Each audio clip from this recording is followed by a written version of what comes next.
자, 이제는 주택법 챕터 3에 있는 주택 공급에 대해서 나가도록 해봅시다.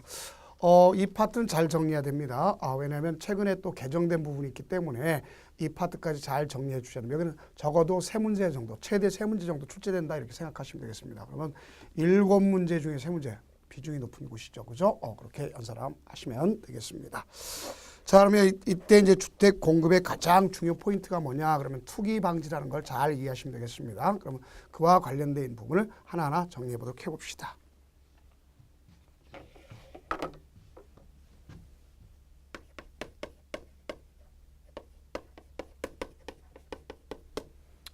주택의 공급에서 가장 염려해야 될 것은 투기를 없애야 돼요. 그래서 투기를 없애기 위해서 한마디로 질서를 유지시켜야 된다는 볼 수 있습니다. 그러면 이런 걸 위한 제도적 차원들이 있음을 알 수 있겠죠. 그래서 이를 위한 제도와 차원이 있는 게 있죠. 그것이 이제 제일 먼저 뭘 갖다 볼 수 있냐면 이런 걸 볼 수 있어요. 분양가 상한제라는 게 있겠고요. 또 투기과열지구,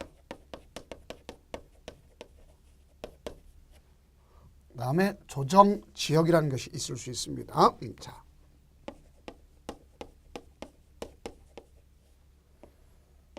그래서 이 조정지역 여기 있습니다.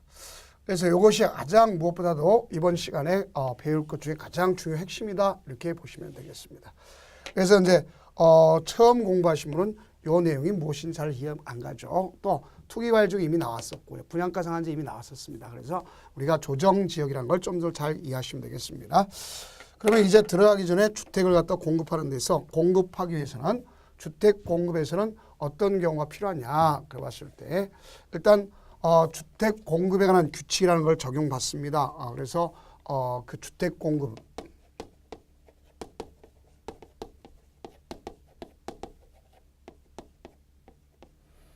이것이 바로 공급하기 위한 원칙이죠. 그래서 주택을 공급하려면 국토교통부이 정하는 그러한 것에 맞춰줘야 되는 것을 알 수가 있습니다. 그래서 가장 중요한 포인트가 되는 것은 이겁니다. 주택을 공급할 때 미리 입주자를 갖다 사업주체가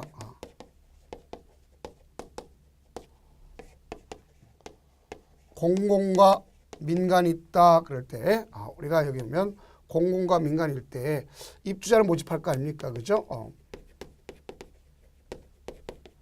모집할 때 여기는 이 민간만이 입주자를 모집할 때 가서 승인 받도록 되어 있습니다. 그래서 시장군수구청장한테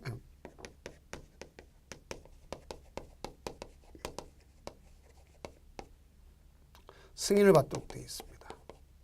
그렇다면 반대로 여기 공공은요 승인받을 필요가 없습니다. 그다음 여기는 그 승인 말고도 자 이게 있죠. 우리가 대표적 복리시설은 단 복리시설은 신고하도록 돼 있다 볼 수 있어요. 상가 같은 거는 뭐 하도록 돼 있냐면 신고하도록 돼 있다 볼 수 있어요. 누구한테? 자 여기 있는 시장군수구청장한테 원래는 승인인데 신고하는 경우도 있다. 신고는 무슨 시설? 복리시설 이렇게 보시면 되겠습니다. 그런데 여기 보면 사업주체 중에서 어떻게 될 거냐.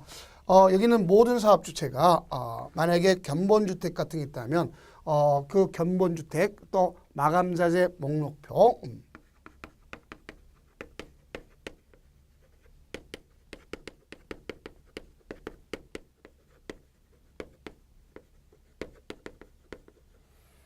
이것에 대한 동영상이 있다. 영상. 자, 그래서 우리가 영상물이 있을 거 아닙니까? 그럼 이 영상물을 갖다가 뭐 하도록 되어 있냐면 가서 승인권자한테 제출하도록 되어 있습니다.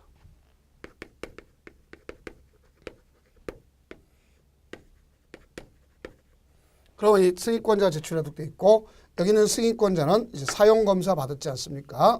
우리가 보면 여기는 사용검사 받았으면 사용검사로부터 우리가 일정 기간 동안 보관하도록 되어 있음을 알 수 있습니다. 그래서 몇 년 이상 보관하면 2년 이상 2년 이상 보관하는 거단 말입니다. 그러니까 누구한테 보시면 시장, 군수, 구청, 장에게. 그래서 본래 여기 오면 견본주택에 있던 거랑 마감재 목록이 다르면 가서 여기다가 열람을 요구하는 거예요. 열람을 요구해가지고 그것이 뭐 다른 소리 할 거 아닙니까? 그러니까 못하게 하도록 돼 있고, 만약에 사업 주체가 품귀 현상 등이 있지 않습니까? 자재 같은 품귀 현상이 나타났으면 사람들이 다 아주 질 나쁜 걸 써주고, 왜 그러냐, 품귀 현상 이렇게 하면 경기 탓하면 그 뭐라고 얘기할 수가 없잖아요. 그래서 바로 그런 걸 대비하기 위해서 같은 질 이상 쓰도록 법에 명시했고, 그럼 가치를 이상 쓴다는 걸 미리 통지해줘라 이거죠. 동의가 아닙니다. 통지해주고, 그럼 내가 받았다 안 받았다 나중 얘기고, 나중에 갖지 않으면 그 소송 제기할 수 있도록 이렇게 되는 거나 마찬가지다 이렇게 볼 수 있습니다. 그러면 이런 경우를 가장 중요하면서, 가격 같은 경우는요, 벽지 또 마감 자재 또 우리가 벽지 바닥재 주방 용구 또 조명기구를 제외하고서 제한 부분은 가격을 따로 제시할 수 있도록 입주자가 선택할 수 있도록, 한마디로 풀 옵션이라는 자체를 없애기 위해서 하는 것이다 이렇게 볼 수 있습니다. 자, 그럼 제일 먼저 나타난 게 우리 교과 순서로 본다면, 자,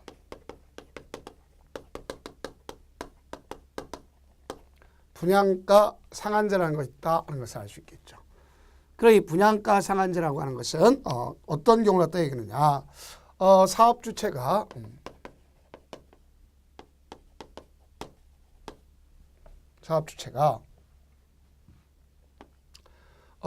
공공 우리가 왔을 때 주택 중에 일반인이 공급하는 공동주택,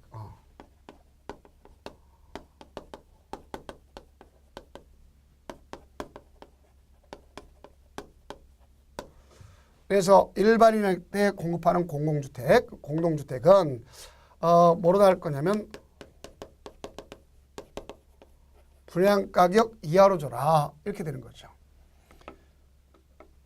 그 여기서 보면 분양가격 이하로 줘라 그랬는데, 이 분양가격이라는 가격이 있는데, 자, 이 가격은 뭐로 다 구성되느냐, 가격 구성은 따지면 택지비 플러스 건축비가 기본이 되는 거 아닙니까? 그럼 택지비하고 건축비인데, 거기 중에서 요 가산은 누구만 할 수 있냐면, 이건 국토교통부령으로 정한 것만 가산하도록 이렇게 되어 있는 겁니다. 국토교통부령으로 정한 것만 가산하도록 되어 있다 이렇게 보시면 되겠습니다. 그래서 여기에 있는 이 대상이 되는 지역을 갖다 본다면 적용할 수 있는 본다면, 일단은 대상이 되는 곳은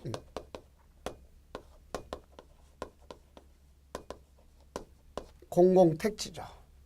그래서 공공택지 뭐라 했어요? 공적 주체가 건설을 공급한 공동주택 건설 용지, 이걸 공공택지라고 생각하면 된다 했습니다. 다음은 공공택지 외의적, 이 외의적인데, 외의적에서 주택 가격 상승 우려가 있어 국토장관이, 여기는 가장 조심할 것이 있습니다. 외의적인데, 국토장관이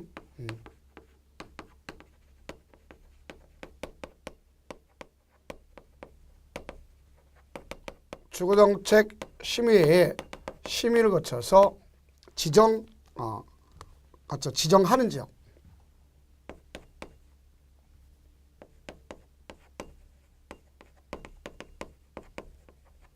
자, 지정하는 지역이단 말이야. 자, 이거는 현재 있습니다. 이거는 현재 있고, 이거는 현재 있고, 이거는 과거에 공공택지 외의 경우는 경기가 안 좋아서 없앴습니다. 그러나 이제 앞으로 부활될 수 있는 부분이란 말입니다. 그래서 이제 그걸 여러분들이 이해하시면 되겠고요. 그럼 여기 있는 걸 모두 적용하는 게 아니라 이 중에서도 적용이 안 되는 것이 있습니다. 이미 앞서 배웠죠. 적용 안 되는 것이 대표적인 뭐가 있냐. 분양가 상한제를 적용받지 않는 거. 자, 우리가 앞에서 도시형 생활주택.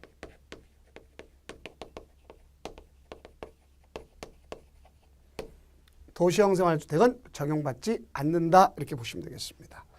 그 다음 두 번째는 어떤 경우가 있느냐. 경제 자유구역에서 외자 유치를 위해서 경제 자유구역에서 외자 유치를 위해서 정책 심의, 심의 의결을 거친 것. 심의 의결을 거쳤다. 그런 그곳에서는 적용받지 않습니다. 그래서 심의 의결한 경우에. 자, 그 다음 세 번째는 뭐냐. 관광진흥법에 의한 관광특구가 있습니다. 그래서 관광특구에서 자, 여기서 50층 이상이거나, 그럼 우리는 50층 초고층 건축물에 해당하는 볼 수 있겠죠. 그 다음에 요게 조심해야 되겠죠. 150m 이상. 원래 50층이 200m인데 여기는 150m 이상이다. 이렇게 보시면 될 수 있어요. 자, 그럼 여기 택지비하고 건축비에 드는데 이 중에 건축비라고 하는 경우는요. 어떻게 정할 것이냐를 아셔야 되겠죠. 건축비는 기본형 건축비라고 해서 국토장관이 그 기산점을 해서 정해줍니다. 그러면 각 시장, 군수, 구청장 그 지역 실정을 가미해서 따로 고시할 수 있도록 이렇게 되어 있습니다. 그래서 이와 같이 기본적으로 나타난 걸 볼 수 있겠고, 여기 보면 이렇게 국토장관이 주거정책심의에서 지정하는 지역이랑은 탄력적으로 대응하기 위해서 만든 요건입니다. 그럼 이 요건을 갖다 우리가 꼭 공부를 해둬야 된다 하는 것을 아시면 되겠죠. 그래서 그와 관련되어 있는 적용 지역이란 말이 398페이지에 보면 이 지역에 대해서 강조하는 겁니다. 그러면 이걸 누가 지정하느냐? 국토장관이 지정하는 것을 알 수 있겠죠. 자, 그래서 이 분양가 상한제를 적용하는 사람은 이 지역을 지정하는 사람이 바로 누구냐? 앞에 있죠. 누가 한다? 국토장관. 그럼 국토장관이 하는데 여기는 요건을 갖춰야 되겠죠. 자, 요게 이제 올해 시험 문제 출제될 가능성이 높다는 걸 알 수 있겠죠.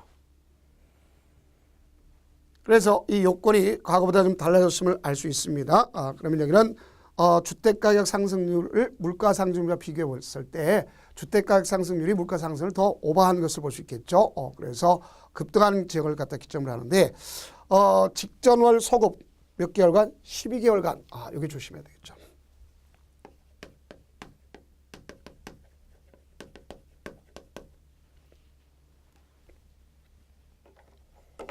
다른 데와 달리 12개월. 12개월. 12월자 썼더라도 12개월을 뜻하는 거예요. 아파트의 분양 가격 상승률. 자.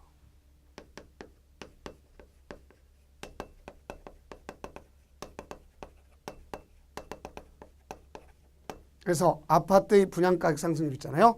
이것이 물가 상승률의 2배를 초과했다. 볼 수 있습니다.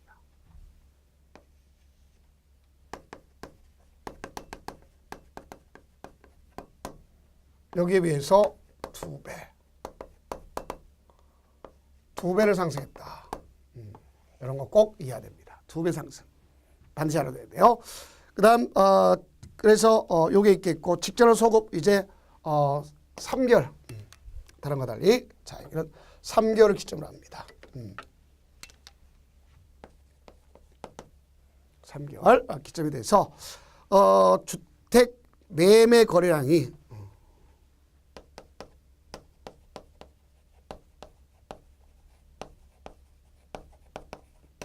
앞에는 가격 상승률을 얘기했지만 여기는 거래량을 얘기합니다. 그래서 거래량이 전년 동기 대비 몇 퍼센트? 20% 이상 증가됐다.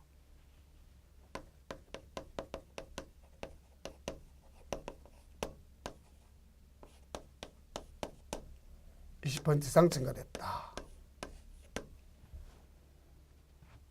이렇게 되는 걸 알 수 있습니다.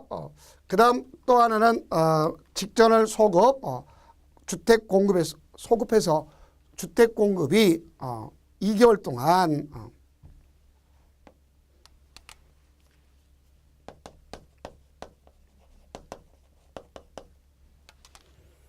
자, 이거는 2개월 기점으로 합니다. 2개월 동안 어떻게 되느냐? 해당 지역에 공급되는 주택의 월 평균 청약률, 청약 경쟁률. 자, 이거는 월 평균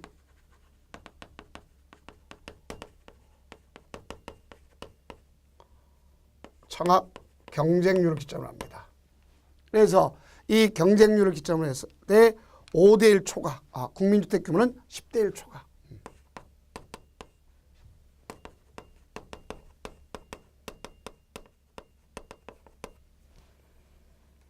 그래서 여기 보면 2개월 기점을 했으면 이거는 자 2, 5, 10 이렇게 외우면 되겠습니다.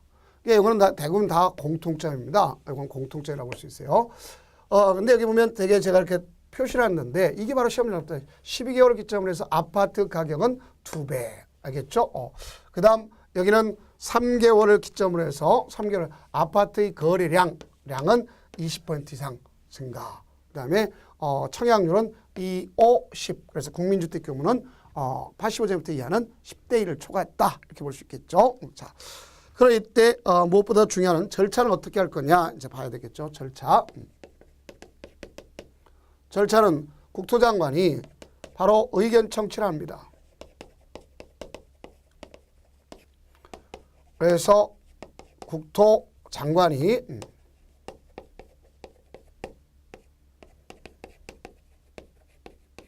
시도당 의견 청취를 해요. 그러고 나서 심의를 거치는 거예요. 주거정책 심의에 심의를 거쳐요. 그래서 이와 같이 주거정책 심의에 심의를 거쳐서 일단은 지정해서 뭐 한다 볼 수 있어요? 공고하는 걸 볼 수 있습니다. 그러다가 지역을 공고하는 겁니다. 그럼 이걸 공고했으면 이제 통보를 시켜줘요. 누구한테 통보해 주냐면 시장, 군수, 구청장한테. 왜? 요 사람들이 앞대에서 보면 입주자 모집 공고 승인 신청하러 오는 사람들 아닙니까? 이 사람한테. 그러면 가서 여기다 분양가 상한제가 적용주택지역이라는 걸 갖다가 입주자 모집 공고하는 데 표시하라 이렇게 얘기해 줄 수 있는 사람이 누구냐면 시장, 군수, 구청장입니다. 그러니까 거기에다가 했고 그러면 이때 시장, 군수, 구청장은 그 사실을 갖다가 공고하도록 이렇게 되어 있습니다. 자, 그럼 이렇게 지정할 때도 마찬가지지만 해지도 똑같은 절차를 거친다는 걸 볼 수 있습니다. 해지도 똑같은 절차를 거치도록 되어 있습니다.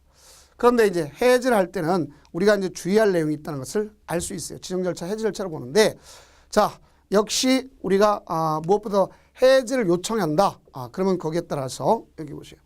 여기 있는 이 시도지사라든가 시장군수구청장이 지정권자한테 해지해 주세요 하고 요청할 수 있어요. 그러면 여기 사람은 사심 없이 통지해 주도록 돼야 되는 겁니다. 그 사실을 갖다가 통지해 주도록. 그래서 우리끼리 공부할 때 사심 없이 통지한다. 이렇게 공부해 두세요. 뭐 없이 사심 없이 통지해 준다. 이렇게 볼 수 있습니다. 그 다음에 이제 분양가격은 가서 공시하도록 되어 있습니다. 그래서 공공택지에서는 사업주체가 하는 걸 원칙으로 하고 입주자 모집 공고 승인 얻은 때 입주자 모집 공고 안에 하는 것이고 그 다음 공공택지 외의 경우는 시장군수 구청장한테 하도록 되어 있는 겁니다. 시장군수 구청장에 가서 하도록 되어 있습니다. 이러면 되겠고 그 다음 여기는 분양가 그 분양가를 심사하기 위해서는 분양가 심사위원회가 있습니다. 이거는 시군구에다가 설치하도록 되어 있는 것을 볼 수 있는데요. 대개 사업계획 승인 지정한 날부터 있는 날부터 20일 내에 한다. 꼭 표시해 두세요. 며칠? 20일 한다. 꼭 하셔야 되겠고 그러면 이 입주자 모집 승인할 때 분양가 심사위의 심사 결과에 따라서 승인 여부를 갖다가 그 결정하도록 되어 있습니다. 그러면 이들이 하는 기능은 어떤 기능이 있는가 하는 것을 보시면 되겠죠. 그러면 그 기능을 갖다 보면 첫째 가장 중요한 포인트가 되는 것이 뭐가 있느냐. 분양가격 및 발코니 확장 비용 산정 적정성. 그 다음 분양가격 공시 내용의 적정성 여부. 그 다음 세 번째 본다면 시군구, 시도가 아니라 시군구에 두는 거죠. 그래서 시군구별 기본형 건축비 산정 적정성 여부. 그 다음 우리가 보면 분양가 상한제 그 적용주택과 관련해서 2종에 1종이 있고 2종이 있죠. 1종은 의무화되어 있는 겁니다. 강제소화 방식. 2종은 그렇지 않습니다. 그래서 2종 국민주택 채권 매입 예정 상한액 산정 적정성. 그 다음 분양가 상한제 적용 주택의 전매입 제한과 관련해서 인근 지역 주택 매매 가격 산정을 위한 적정성을 따지는 것이다. 이렇게 볼 수 있습니다. 그러면 이와 관련된 문제를 가지고 한번 확인 학습해 보도록 해봅시다. 기출 체크죠. 여러 차례 나왔던 걸 볼 수 있습니다. 주택법령상 주택 공급에 관한 설명으로 옳은 것 그렇습니다. 한국토지주택공사가 사업주체로서 복리시설을 입주자로 모집하려는 경우에는 바로 시장군수구청에 신고한다. 분명히 틀렸죠. 자, 이쪽 가봅시다. 여기 보면 분명히 나와 있는 걸 알 수 있네요. 자, 여기 뭐예요? 사업주체 중에 공공시행자, 민간 시행자만 시장군수는 승인받는 거고 민간 시행자만 복리시설을 신고하는 거지 공공은 승인도 필요 없다는 말을 했죠. 그러면 신고도 필요 없는 거 아닙니까? 그래서 1번 틀렸고요. 그다음 2번 지방공사가 사업주체로서 견본주택을 건설한 경우 견본주택에 사용되는 마감자재 목록표와 견본주택의 각 실내 내부를 촬영한 영상물을 시장군수구청장한테 제출해준다. 자, 누구든 다 제출하는 거 알 수 있겠죠? 사업체 누구든 다 시장군수구청장한테 제출하도록 돼 있다. 맞는 표현 아닙니까? 그 다음 3번 관광진흥법에 따라 지정된 관광특구로서 관광진흥법에 따라 지정된 관광특구로서 건설 공급되는 50층 이상 잡아요. 우리가 여기 보면 여기 있죠. 관광특구로서 50층 이상 또 150m 이상 그러면 적용받지 않아야 되겠죠. 그 다음 공공택지 외의 택지로서 분양가 상한제에 적용되는 지역에서 공급되는 도시형생활택 적용받지 않죠. 자, 그 다음 5번 보면 시도지사는 사업계획 승인 신청이 있는 날부터 30 아니죠. 시장군수구청장이 사업계획 승인 어떤 20일 내 분양가 심사위원회를 설치 운영한다고 되어 있지 않습니까? 자, 이것이 이제 일반 분양가와 관련되어 있는 내용으로서 아주 중요 포인트라는 걸 잘 아시면 되겠죠. 그 다음에 이제 우리가 공부해야 될 것은 바로 무엇인가 하면 공급질서 유지라는 걸 볼 수 있겠죠. 그래서 여기는 이제 공급질서 유지다 볼 수 있습니다.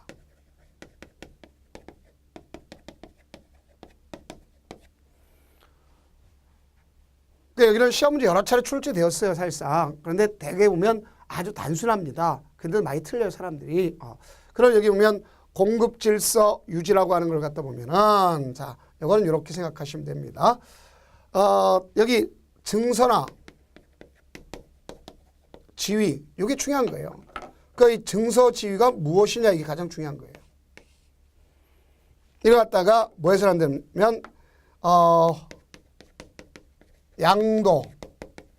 양수도 안 되고, 양수도 안 되고, 그 다음 알선도 안 된다. 알선. 뭐 광고까지도 다 포함, 모든 형태의 광고까지, 뭐 전단지 작업, 이런 것까지 다 포함시킬 수가 있다. 이렇게 볼 수 있습니다. 자, 그러면 여기에서 이 양수를 갖다 가능한 것이 있다면 단 가능한 것이 있습니다. 자, 어떤 경우에 가느냐? 단 상속과 저당은 가능합니다.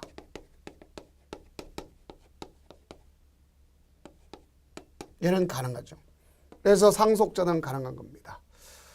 그 여기 보면 공급질서 교란금지인데 이 지위증서가 뭐냐? 이걸 갖다 지금부터 공부하는 거 아닙니까? 자, 그래서 우리가 이 지위증서가 바로 뭐냐? 그러면 이제 이걸 갖다 가장 편하게 암기 코드를 가져가자고요.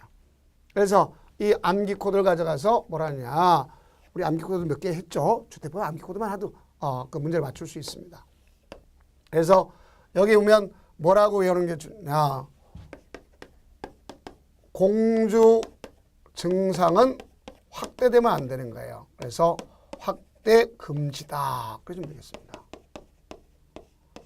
공주 증상은 확대되면 안 되는 거예요. 공주 증상 확대 금지 이렇게 하면 돼요. 그래서 여기 있는 갖다 앞에다가 이렇게 해서 이제 이니셜을 따서 하자는 얘기죠. 공주 증 확대 금지. 그래서 이건 공급받을 수 있는 지위라는 것을 공이라고 볼 수 있는 거죠. 공급받을 수 있는 지위. 주는 주택상환 사채를 얘기합니다. 증은 입주자 측 증서를 얘기해요. 알겠죠? 그걸 얘기하는 거고, 그 다음 확이라는 건 무허가 건물 철거 확인서. 대라고 하는 건 이주대책자 대상자 확인서를 얘기하는 겁니다. 그래서 만약에 이걸 하지 말라는데 이 자체를 갖다가 예를 들어서 위반했다.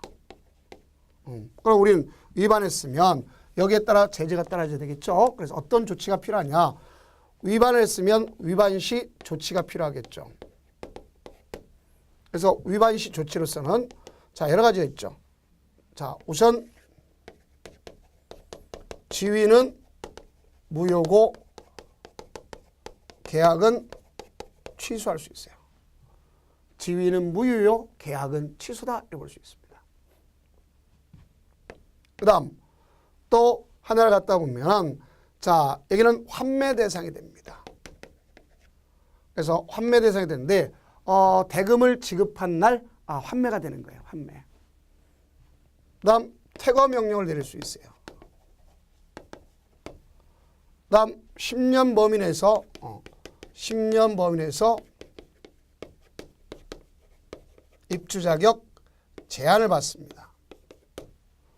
요까지가 행정적 조치고 그럼 요거 외에 뭐가 있느냐. 우리끼리 공부할 때 부동산 투기적 개념이 있는 건데 공법 시간은 3, 3이라고 생각하면 돼요. 뭐 어떤 사람은 3학년 3반 그랬는데 그게 아니라 3년 이하의 징역 3천만 이하의 벌금에 처한다 이렇게 보시면 되겠습니다. 그래서 그런 내용 가지고 우리가 정리를 해두면 되겠습니다. 자 그렇다면 거기 기출 있겠죠. 체크. 주택법령상 주택공급질서 교란을 방지하기 위하여 금지되는 행위가 아닌 것은 그랬네요. 아닌 것. 그러면 첫째, 주택을 공급할 수 있는 조합원의 지위. 자, 우리가 쓸 때 지위가 있겠죠. 공부할 수 있는 지위. 그 다음 주택 상환 사채의 알선 이런데 자 우리가 이런 거 보면 주택 상환 사채도 하지 말아야 되겠죠. 자 그래서 우리가 이걸 볼 수 있겠고요. 그 다음 입주자측 증서는 되겠지만 자 뭐가 문제는 저당은 아무 상관없습니다. 앞서 그랬죠. 저당과 상속은 가능하다. 여기 있죠. 저당 상속은 가능하다. 맞죠. 그래서 3번이겠고 그 다음 공공사회 시행으로 인한 이주 대책을 위하여 주택을 공급받을 수 있는 지위 매매를 위한 인터넷 광고. 자 적극적 광고까지도 소극적 광고 하지 말라. 그 다음 주택을 공급받을 수 있는 증서로서 군수가 발행한 건물 철거 확인서 되겠죠. 정답 3번 이렇게 됩니다. 그 다음에는 이제 뭐가 나오냐면 사업 주체한테 이런 걸 하지 말라 하는 것을 이야기하는 거죠. 그래서 누구한테 요구하는 거죠? 사업 주체한테 하는 경우가 있습니다. 그러면 여기 보면 사업 주체한테 하는 경우가 무엇인가를 갖다 한번 보도록 해봅시다.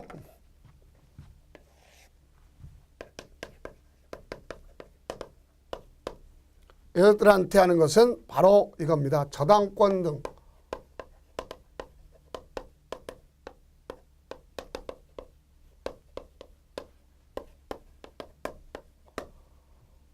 저당권 등 설정을 제한받는 거다 이렇게 보시면 되겠습니다. 그 여기 저당권 설정을 제한받는다 그랬는데 언제부터 받느냐 봐봐야죠. 자 사업주체가 사업계획 승인받습니다.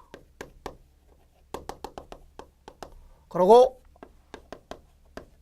입주자 모집 공고하기 전에 가서 나 입주자 모집하겠습니다 하고 승인 신청을 할 수 있잖아요. 그래서 여기 있는 승인 신청일을 기준점으로 하는 거죠. 그러고 나서 우리는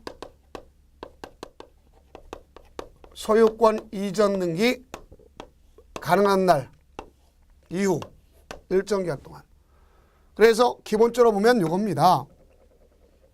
여기 있는 입주자 모집 공고 승인 신청에서부터 소유권 이전 등기 가능한 날 이후 언제까지냐면 60일까지 여기 있는 사업주체가 그 대지를 갖다가 저당도 안 되고 이걸 갖다 양도해서도 안 되고 알겠죠? 이런 걸 이야기하는 거죠. 또 우리가 대항력을 갖추는 그런 것을 소위 담보물권 또 전세권, 지상권, 등기된 임차권 이런 걸 해서도 안 된다는 얘기 아닙니까? 그걸 가장 기본적으로 하는 거죠. 그래서 이걸 양도나 증여 같은 거 해서도 안 되고 저당을 해서 잡혔어도 안 된다. 이런 경우입니다. 그럼 이걸 갖다 못하게 하기 위해서는 바로 뭐가 필요하냐. 또 하나는 그 중에서 여기 보면 이 입주자 모집 공고 승인처럼 더 앞당기는 게 있어요. 주택조합은 사업계획 승인 신청을 이후 소유권 이전 가능한 날 이후 60일까지. 그래서 여기 주택조합은 여기고 일반적인 여기다 입주자 모집 공고 승인 신청이라는 걸 알 수 있습니다. 그럼 여기 소유권 이전 등기 가능하다는 얘기는 결국 사업 주체가 입주 예정자에게 통보한 입주 가능한 날을 얘기하는 거 아닙니까? 그렇죠? 이런 걸 갖다 얘기하는 거예요. 그러면 이 사람들은 말하고 제도적 틀리죠. 그래서 입주자 모집 공고 승인 신청 때 이미 우리가 사업주체한테 대지의 소유권을 확보하도록 돼 있잖아요. 확보하는 건치잖아요. 그럼 입주자 모집 공고 때 이 대지에 대해서도 부기 등기하라는 얘기죠. 너 입주 예정자 동의 없이 내가 이거 가지고 딴짓 하지 않겠다. 앞에 이런 짓 하지 않겠다 하는 볼 수 있겠고.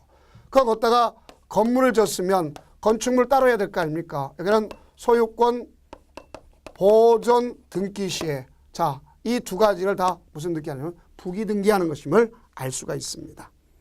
그래서 만약에 이거 이후에 했다. 그럼 정책적인 빼놓고 나서는 원칙적으로 무효다. 이렇게 볼 수 있어요. 정책적이라는 건 사업주체가 부도 파산났을 수도 있지 않습니까? 그죠? 그럴 경우에는 다른 사업주한테 넘겨줄 수도 있습니다. 알겠죠? 아니면 입주 예정자가 직접 할 수도 있어요. 자, 그런 걸 머릿속에 삼으면 되겠습니다. 자, 근데 만약에 그건 안 떠 있지만 이걸 위반하면 2년 2천만 원에 처한다는 것도 아시면 되겠습니다. 자, 그럼 이쯤 하면 기출 체크를 한번 보도록 해보죠. 주택법령상 기업과 니은에 들어갈 내용으로 옳은 것은 그렇습니다. 주택건설 사업주체로서 주택조합은 사업계획 승인을 받아 시행하는 주택건설 사업에 의하여 건설된 주택 및 대지에 대해서는 자, 여기 보시죠. 사업계획 승인, 주택조합은 사업계획 승인 이후에 그렇죠. 그렇죠?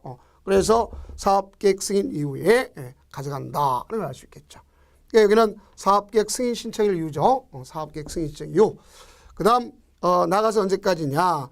자, 여기 보세요. 소유권 이전 등기 신청 가능한 날 이후 60일. 그러면 정답은 1번이구나 하는 것을 알 수 있겠죠. 자, 이것이 우리가 일반적으로 가져가는 것이고, 그 다음 이제 분양가 상한제 말고 가져갈 것이 있겠죠. 자, 이제 뭐가 있어요? 투기 과열 지구에 대해서 설명을 해야 될 거 아닙니까? 자, 그러면 이때 투기 과열 지구에 대해서 설명할 것을 보는데,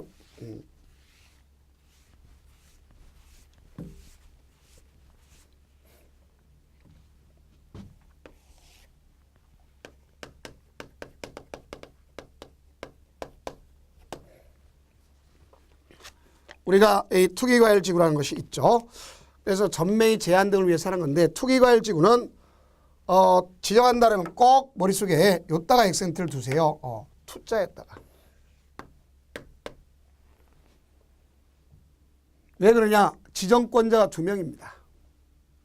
그래서 우선 지정권자를 보게 되면 이원화되어 있다는 걸 잘 알 수 있어요. 자.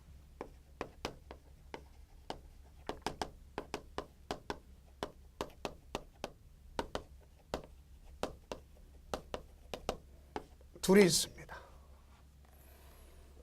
그래서 이들이 가져가는데 가서 여기를 지정하는 절차를 보면 여기 시도사가 할 때는 자 보세요. 여기는 시도사가 할 때는 국토장관한테 뭐 할 거냐 가가지고 협의를 합니다. 얘가 여기 할 때는 협의를 거쳐요. 그 다음 여기서 여기 있는 국토장관이 할 때는요. 자, 국토장관 할 때는 바로 이 시도한테 의견을 받습니다. 이게 선행 단계에 이루어지고 그 다음에 가서 주거정책 심의에 심의를 거치는 거예요. 자, 주거정책 심의에 심의를 거쳐요. 그러고 나서 지정하고 이를 갖다 공고하는 겁니다. 역시 투기과열지구에 대해서 이렇게 가능. 해야지도 똑같은 절차를 거치는 것을 알 수가 있습니다. 그러면 무엇보다도 중요한 것은요. 여기 이 지정권자가 국토장관인 경우는요. 우리는 매년 검토하도록 되어 있어요. 1년마다 그러니까 매년 아닙니까? 1년마다 검토하도록 되어 있어요. 그래서 이거 주정책 심의에 거쳐서 검토해 가지고 그 해제 여부를 갖다가 하두고 만약에 필요가 없다면 지체 없이 해제하고 이를 갖다 공고하도록 돼 있다 하는 걸 수 있습니다. 그럼 여기 공고했으면 역시 통보해 줘야 되겠죠. 누구한테 통보하는 거죠? 시장, 군수, 구청장. 왜? 이 사람들이 아까도 얘기했던 입주자 모집 공고 승인해 준 사람이잖아요. 그럼 입주자 모집 공고한테 사업주체한테 여기 투기과열지구다. 분양가 상한제다 하는 걸 갖다가 알려주도록 그렇게 하는 것이랬습니다. 자, 다음 또 이들이 지정했던 걸 갖다가 자 가서 해제 요청할 수 있어요. 그러면 역시 똑같이 40일 내 사심 없이 해서 통보에 주도돼 있다. 40일 내. 자, 이렇게 되는 겁니다. 그 여기서 중요 포인트가 되는 건 여기 투기과열지구 지정권을 두리고 절차가 이렇다면 여기에 대상 지역에 요건이 있지 않습니까? 그래서 이 요건이 시험 문제 출제 가능성이 또다시 있고 또 이거는 이미 나왔던 것도 있다는 볼 수 있겠죠. 자, 그러면 여기는 이런 형태로서 우리가 정리해 주면 되겠습니다. 역시 주택 공급이 있었던 직전 2개월간 주택 청약률을 갖다 기점을 한다면 50을 했죠. 5대1 초과, 그 다음에 국민주택 규모는 10대1 초과 그랬죠. 그래서 우리가 50이 아까 공통점을 했죠. 50 이렇게 표현했어요. 자, 그 다음에 주택 공급이 위축된다는 것은 바로 어떤 경우냐. 직전월보다 30% 이상 분양 계획이 주택 분양 계획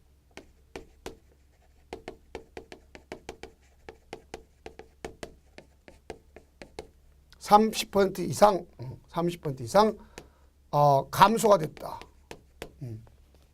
그러면 그만큼 위축되는 거 아닙니까? 또 우리가 전국 평균 이하 보급률, 주택 보급률, 자가주택 비율이 그렇다는 거. 또 가서 1순위자가 너무 많더라. 현장이 많다. 그러면 당연히 올라갈 거 아닙니까? 그래서 이걸 기준적으로 합니다. 특히 이걸 잘 보세요. 250, 30. 250, 30. 그러면 이제 그 기출 문제를 한번 보도록 해봅시다. 주택법령상 투기과열지구 및 전매 제한 등에 관한 설명 중 틀린 것. 1번 국토교통부 장관 또는 시도사는 주택가격 안정을 위하여 필요한 경우 지역 일정 지역을 주거정책 심의위원회 심의를 거쳐 투기과열지구로 지정할 수 있다. 맞는 얘기죠. 2번은 1년마다 매년마다 1년마다 그래야 되겠죠. 그래서 2번이 틀렸네요. 주거정책 심의위원회를 소집해서 투기과열지구로 지정된 지역별 해당 지역의 주택가격 안정, 여건 변화 등을 고려해서 투기과열지구 지정 유지를 여부를 재검토해야 된다는 걸 알 수 있겠고, 그 다음 투기과열지구 안에서 건설 공급되는 주택의 입지로 선정된 지위가 자기 있는 자가 상속에 의하여 취득한 주택으로 세대원 전원이 이전한 건 사업주의 동의를 얻어서 가겠고, 그때는 전매 제한 가능한 겁니다. 자, 네, 투기과열지구 안에서 건설 공급된 주택의 입주자로 선정된 지위에 대해서 세대원 전원이 해외로 이주하거나 2년 이상 해외로 체류한 경우 사업주의 동의를 얻어서 가져가면 그럼 전매의 제한 받지 않습니다. 다음 국토교통부 장관은 투기과열지구를 지정하나 이를 해제한 경우 시도자 의견을 드려야 된다. 맞죠? 이렇게 됩니다. 다음은 뭐가 있냐면 조정 대상 지역이 있습니다. 이것이 올해 시험 문제 출제 가능성이 가장 높은 거랬죠.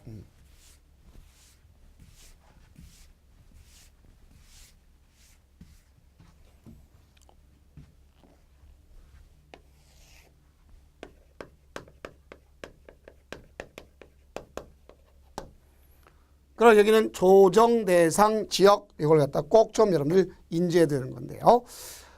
이건 국토장관이 가서 심의를 거쳐서 지정할 수 있는 것입니다. 알겠죠? 누가 한다? 국토교통부 장관이 하는 것이다 하는 것을 아시면 되겠죠. 그래서 여기도 지정권자가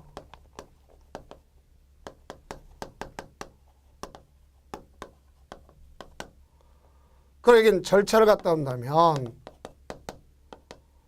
역시 국토장관이 뭘 할 것이냐, 이걸 지정하고자 할 경우에 우리는 다른 거와 달리 가서 미리 관계기관과 협의를 거치도록 되어 있습니다. 자, 협의를 하고 그 다음에 관계기관과 협의하고 그 다음 의견 청취를 거칩니다. 의견 청취는 누구한테 의견 청취하는 거냐, 여기 지정권자가 국토장관이니까 이 사람한테 하겠죠. 그리고 주거정책 심의에 심의를 거쳐요. 그래서 지정하고 이를 갖다 공고하는 거잖아요.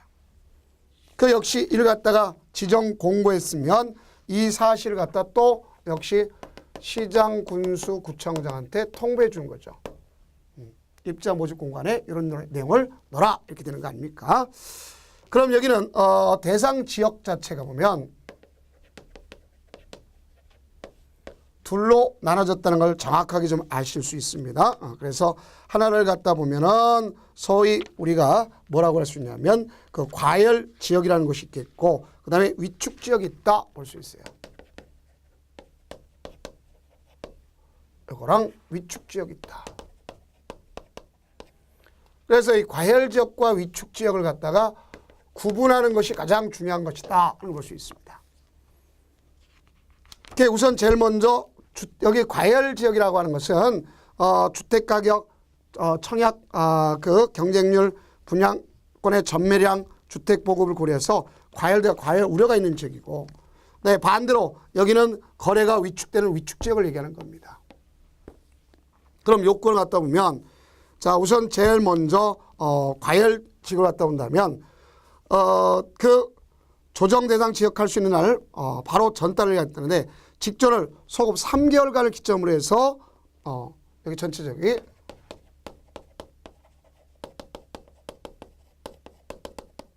(3개월간을) 기점으로 해서 가서 주택가격 상승률이 물가 소비자 물가 상승률에 얼마 1.3배 올랐단 말이죠. 주택가격 상승률과 물가 상승률을 비교해 보니까 얘가 여기에 1.3배. 아까는 2배였는데 1.3배 이렇게 된 거죠. 그러면 여기에 대한 대상된 요건이 있겠고 그 다음 여기 위축 지역은 어떻게 할 거냐. 위축 지역은요. 역시 직전월 소급.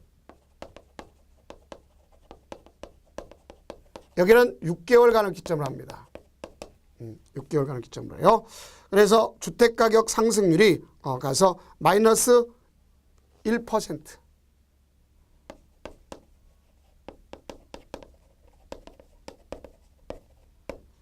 마이너스 1%.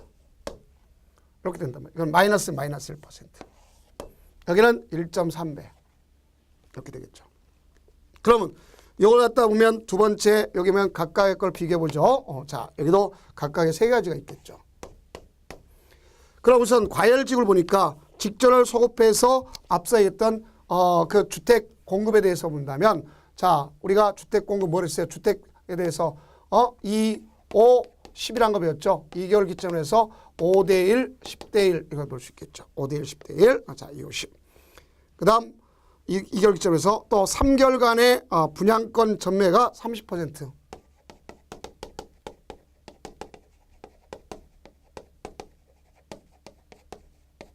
30% 이상 가져갔다.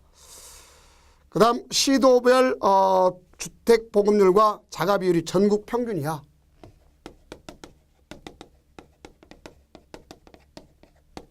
그건 전국 평균이라는 건 아직까지 집을 갖고 있지 않는 사람이 많다는 얘기 아닙니까? 그러니까 수요자가 많다는 소리겠죠. 그러면 이쪽은 직전월 소급 3개월간 아파트 그 주택 매매 거래량이 직전월 소급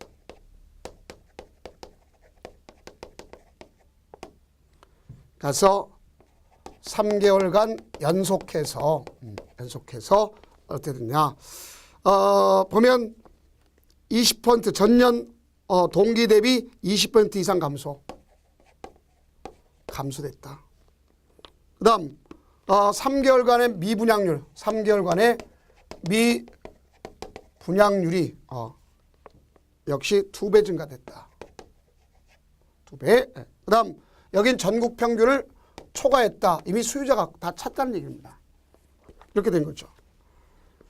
자, 역시 이것도 해제할 때는 여기 통보한 이 사람들이 가서 요구하면은 여기는 역시 사심 없이 해결해 줘야 되겠죠. 그래서 우리가 갔을 때 가서 해제를 요구한다. 그래서 사심 없이 해결했다. 이렇게 보시면 되겠습니다. 다음 이제 우리가 여기에 따라서 전맹이 제한이라는 게 있잖아요. 그래서 그 전맹이 제한이 있다는 걸 알 수 있겠고요. 그 전맹이는 몇 년 범위, 10년 범위에서 제한한다는 걸 볼 수 있지 않습니까? 그래서 전맹이 제한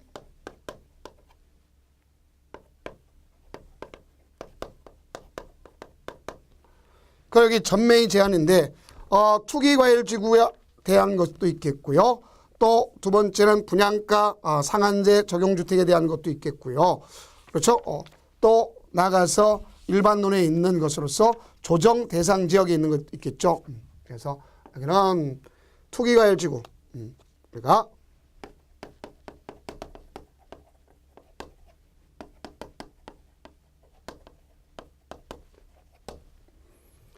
또 분양가 상한제에 대한 것이 있고 아직은 없지만 앞으로 조정하는 지역이 있지 않습니까? 할 수 있는 지역. 자, 그래서 이런 데에 대해서 10년 범위내에서 전매 행위를 제한받습니다. 그래서 미리 제도적 장치를 위해서 부기등기하도록 되어 있어요. 그러나 국가나 지방자치단체 또 공공기관은 부기등기하지 않습니다. 자, 그러면 이렇게 해서 부기등기하고 만약에 이걸 갖다 팔게 되면 다른 사람 팔지 못하도록 돼 있고 만약에 이걸 팔게 되면 우선적으로 공급하는 자한테 이전해 주라. 그래서 일체 행위를 하지 말라 이렇게 돼 있단 말이에요. 그럼 이 전매일 제한받는데 이거 갖다 위반하면 환매 대상이 되는 거고 환매 그다음 3.3이 되는 거다는 걸 알 수 있어요. 그 여기는 이 지위가 뭐냐 이걸 갖다 하는데 단 전매행위 제한에 사업주체의 동의를 얻어서 가능한 경우 있다.